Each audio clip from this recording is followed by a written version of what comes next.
Hello and welcome to Mind What Matters, the podcast that combines data security with a dose of real world talk. My name is Samuel Hill. I lead product marketing here at Mind, and I'm joined by Landon Brown, our field CTO at Mind. Hey, Landon, today's a special episode for us. It's our post-RSAC feedback episode. And so let's start off with that, Landon. How was the week for you in San Francisco? Man, well, we made it. That's the number one goal of, I think, any one of these massive conferences is making it to the other side. Unbelievable. I mean, you look at like what our vision is as a company, you look at what we're trying to build and what we've achieved thus far over the past year from RSA to RSA, and you look at just the design that you and the rest of our marketing team slaved over and put into the booth. It all just came together so well. It's very, very few and far between that a plan, goes, I think as swimmingly as it did for this RSA. And so it was just amazing to see and be a part of. So it was great. It was awesome. Yeah, I mean, to go from in 2025, we were in the innovation sandbox, one of the top 10 startups to watch at RSAC. And this year, having a fairly large presence on the show floor itself and just executive meeting suites and offsites and all the things that we got to do over the whole week. Quite the week itself. I know I was very happy to get home to my own bed after the week as well. Yeah, I had the pleasure of accidentally telling Dan George, which is one of our sales reps, that I'm getting back into running. And so I've been running for the past 5 or 6 weeks. And that was a mistake because Dan George runs every single morning. And so every single morning, earlier than I wanted to be awake, I was up running. But it was beautiful down by the pier. You kind of jog past the Alcatraz, which is, I guess, museum wharf kind of boat tour area. So it was cool. I got to see some things I'd never seen before. As a byproduct of it, but I definitely overtrained, and now I'm overeating and over resting to recuperate this week. Well, I mean, you made some positive life decisions, it sounds like, at RSAC, and I know many people that did not make positive life decisions during the week down there, but it's one of those things. Okay, hey, let's dive into the conference itself. I know, Landon, you had the opportunity to meet with lots and lots of our customers and prospects and spend some time on the show floor. What stood out to you about RSAC this year?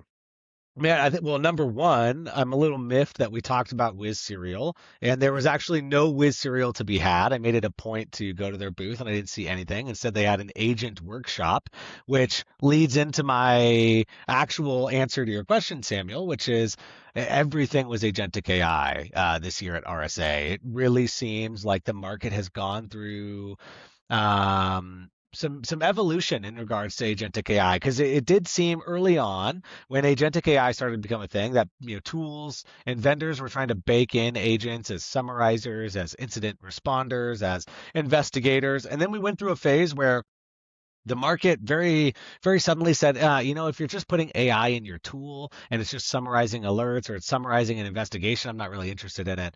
And then they went through a phase of I want actual AI solutions, right? Rather than AI incorporated into an existing solution. Now it seems like we've pivoted all the way back, right? I'm not sure if I made this kind of prediction or thought in our last podcast, but it seems like it was right on the button. It seems like all the tools are back to putting AI agents in their software, and everything was AI agent focused, which isn't a surprise, but definitely the hardcore theme of RSA from my perspective this year. Well, I mean, I walked up to the Wiz booth with a bowl and a spoon, and I'd even bought some milk at the local bodega. And so they didn't have any cereal for me either. So it was quite awkward. Yeah, it did seem like everyone at RSA was eating well this year, Samuel. Not only did Wiz have the agentic AI or the agent builder in their booth, you had who was the company that had like an actual takeout pizza line? Oh, You could yes. actually order a pizza, but you were ordering an agent as part of their platform. It was very interesting. That's the beauty of marketing at RSAC, right? It's the fact that we remember that there were pizza boxes. I know exactly which booth you're talking about. I know the name of this company, but I cannot remember the name of this company right now. This is marketing lesson 101 is people will remember the pizza, but they won't remember your name. And that's a problem. That's a big problem. There's another company that I think it was Drop Zone that had like a whole diner set up. And I think you could that, old like 50s diner, like, roller derby diner kind of thing. They come up with little trays of, it was really weird. They had like actual Interesting. food, like plastic food on there. So like, look, you could order hamburger or My milkshake and kids would stuff. love this. But it wasn't real. So it's like, oh man, that's quite disappointing. Samuel, from your perspective, Yeah. why do you think there was such a focus on food marketing on behalf of product marketing this year? I think it's interesting at RSAC, like there's no food on the floor, and it is a significant way to, we're all human, right? Like the adage I remember with our large families, you probably experience this too. Armies march on their stomachs. They can really go about as far as the supply chain of food will take them. Same Okay. thing with like adventures with your children, right? You can really Mhm. only go do as much as the snacks and food will allow. And I think that for people walking around the show floor, there is no food really to be had. You have to leave the show floor to go get something to eat or drink. And so, yeah, it's just such a basic human necessity. It's one of, Maslow's very low hierarchy of needs. Yeah. And it's a really great way to connect with people. And even in our booth, we were offering food and drink, in the form of like, we had a snacks Sure. cart going up and down the aisle, offering people, a soft drink of choice or some snacks, whether protein, meat sticks, things like that, bars, whatever they were.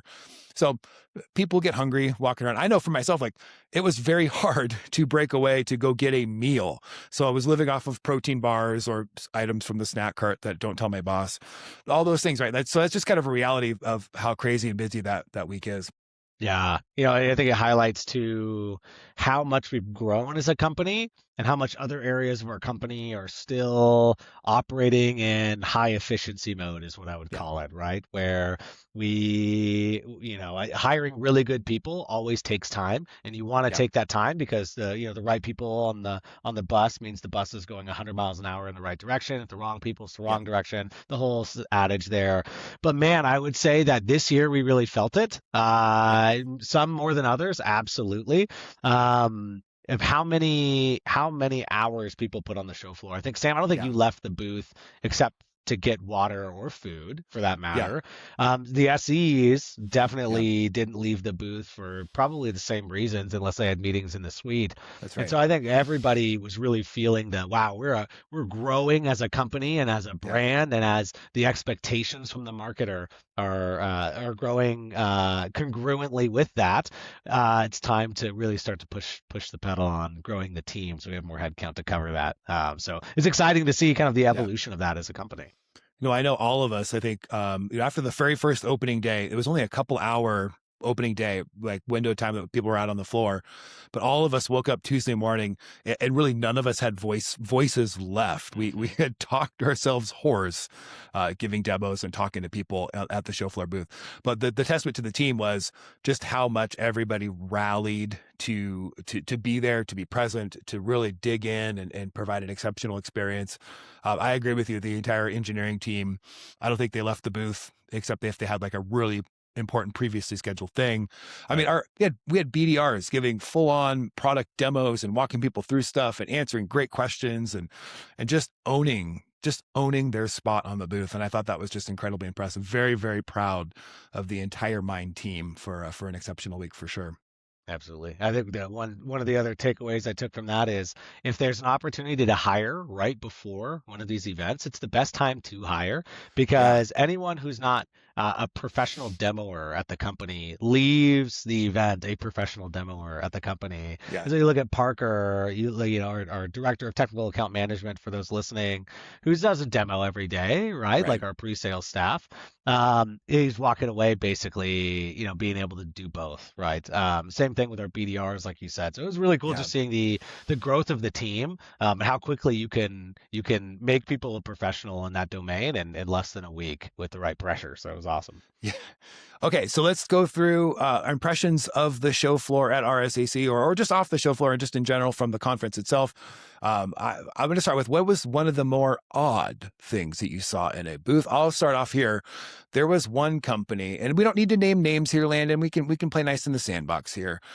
For those of you who were there, you might recognize some things, but there was one company that had, like, remember the agents from the Matrix? Like, they had like Neo, right? He was the hero, but I forget the names of the agents, but they had like Matrix agents, people dressed up, standing in character in their booth, like just like standing there. And I thought that was a little bit odd. That is a little odd. Uh, our booth had the flight attendants. By the Yep. way, if I had their names, I would shout them out. Yeah. Our booth ambassadors, because they are the best in the business, Yeah. rolling the cart up and Amanda, down the aisle. Jake, and Chinwei were their Yep. names. Yes. Yeah, Yep. they're the best. I thought ours was actually pretty interesting. I did find the people in actual astronaut suits a little interesting. For one, it was probably incredibly uncomfortable to be in all day long. But I also watched them walk from their hotel to the conference floor every day, all day long, back and forth to lunch. I saw them out across San Fran pretty regularly. Oh, that was quite odd. Usually like leave your costume at the booth type of thing, but they wore it everywhere in San Francisco, which was great for their brand because when I saw them, I thought of the company every time I did see them. That was probably one of the more interesting things that I Uh, saw this time around. fully committed. That's a full commitment to the brand That's right. theme That's for the right. booth that week. There are the zippers in the back and no one's helping them. Yeah.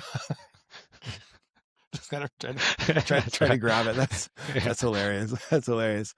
Okay, so I think we had some predictions. Yeah, we definitely saw plenty of mascots. I think at the show floor booth, that was one of your predictions. Landon was seeing people that have mascots in their booth. And then Yeah. also the rise of agentic AI. I know you talked about that specifically, and we talked also about like kind of the brand promise, what people expect. I mean, one company that I admire is Torque, and every year Oh they man. show up with a full commitment to their experience, to what they're trying to communicate.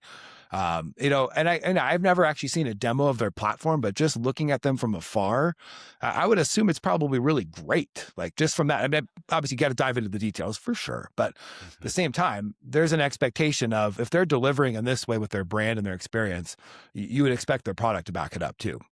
Yeah, I know the Torque team pretty dang well from my time at T3, and Hmm. obviously our co-founder was one of the number one employees or number one or two employees over at Torque at the time, and Right. that is their culture. Their culture is exactly what their marketing is. They have a high efficiency but very low stress culture, and it shows in everything that they do. They just have fun there. I think Yeah. it's one of the Yeah. things that Torque is really known for, and you can see it in some other brands, but man, Torque takes the cake. Is can you prove to other people that you're here to have fun and you're having fun while building your business? Man, Torque just conveys that so well. It's almost contagious. Like you almost Yeah. want to get a demo just because you want to be a part of the fun. You want to be a part of that environment that they build. And so they don't take themselves too seriously. And I think, yeah, like I said, I think that does wonders for their brand, honestly, compared to their competitive ecosystem that I can think of.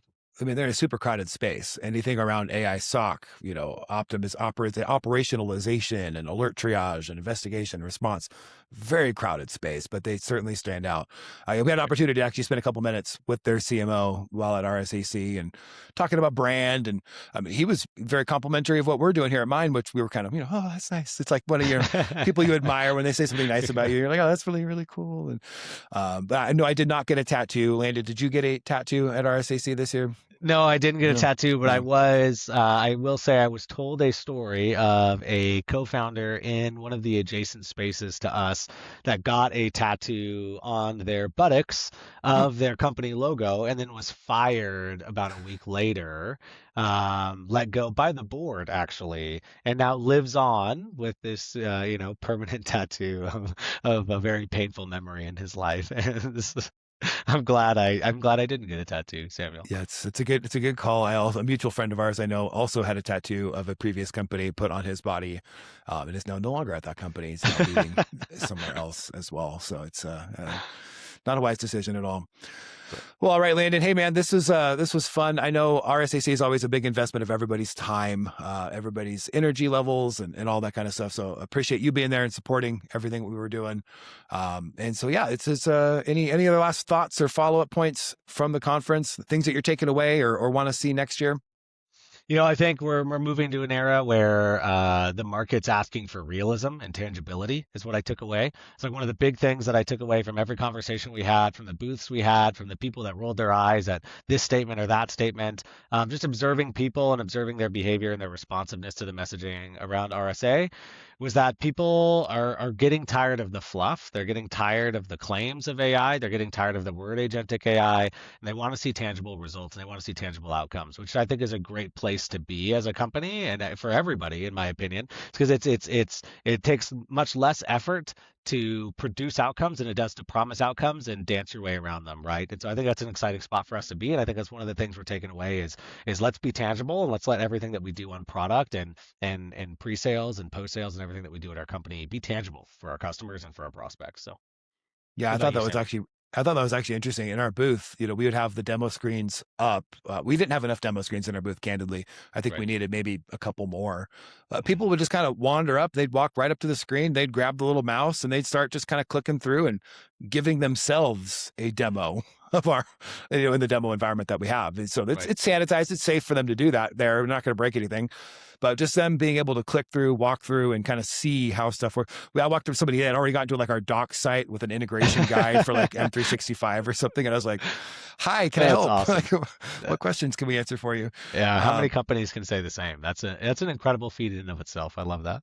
Yeah, but you're absolutely right. It needs to be real. Telling the truth always usually wins. And I agree. The market has moved beyond thought leadership about AI. And we really want to see, the proof that is in the pudding baked into stuff, delivering actual value.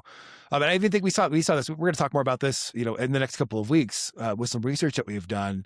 Like data points showing security leaders, we no longer just want visibility to stuff. Don't tell me about a problem that I have unless you could also bring me a solution or a way to mitigate or shift or whatever we're going to do with Right. that problem that you've identified. And I think this is a fantastic place for this industry. We saw this financially, right? The market has been doing these things for the last couple of years, and the funding rounds and venture capital and all. It's way above my pay grade. But at the same time, you've seen companies that have a real balance sheet, an actual disciplined profit and loss, that they've been able to ride the waves instead of the grow at all costs. If you run out of money, just go get more, just get another term sheet. Those companies that have not had that discipline have struggled. And I Right. think now we're going to see technically companies that have not had the discipline to actually build real tangible outcomes and effectiveness into their product and platforms. Those are going to be the ones that will struggle into this prove it kind of future. Yeah, it's a great perspective, and I think the rest of this year is going to be pretty paramount to seeing how some of that stuff plays out. And so, like, we'll be watching, we'll be talking, we'll probably revisit this topic quite often as we continue on. That is right. Well, Landon, I'm glad you made it home safely from RSA. It was so great to spend the week with you. And I'm not sorry that I did not join you and our friend Dan for a run in the morning. That was probably far faster than I wanted to move that early in the morning. But that's all that to say. A great week to be had by all. And we're very much looking forward to the other big conferences we have planned for this year. And also RSAC 2027, which that feels very weird to say. So with all that, my name is Samuel Hill. And for Landon Brown, that's all for now.